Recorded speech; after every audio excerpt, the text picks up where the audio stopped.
Friday afternoon மேரேஜ்க்கு முன்னாடி எங்கள் வீட்டில் இருந்த வரைக்கும் அரிசி பருப்பு சாதம் செஞ்சதும் இல்லை, அதை சாப்பிட்டதும் கிடையாது.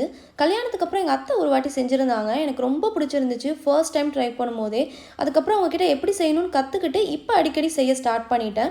இதுக்கு ஃபர்ஸ்ட் ஒரு குக்கரில் ஆயில், கடுகு, உளுந்து, சீரகம், காஞ்ச மிளகாய் இதெல்லாம் போட்டு தாளிச்சிட்டு நெக்ஸ்ட்டு பூண்டு, பச்சை மிளகாய், வெங்காயம், கொத்தமல்லி நல்லா வதங்கினதுக்கப்புறம் தக்காளி, மஞ்சத்தூள், பெருங்காயம், கொஞ்சம் துருவின தேங்காய் நம்ம கொஞ்சம் அதிகமாக ஆட் பண்ணிட்டோம்னா இன்னும் டேஸ்ட் நல்லாயிருக்கும்.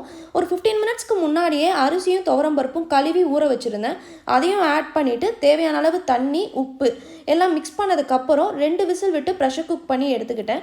சைட் பை சைட் பருப்பு சாதத்துக்கு பெஸ்ட்டு காம்போ பொட்டேட்டோ ஃப்ரை, அதுவும் ரெடி பண்ணிட்டேன்.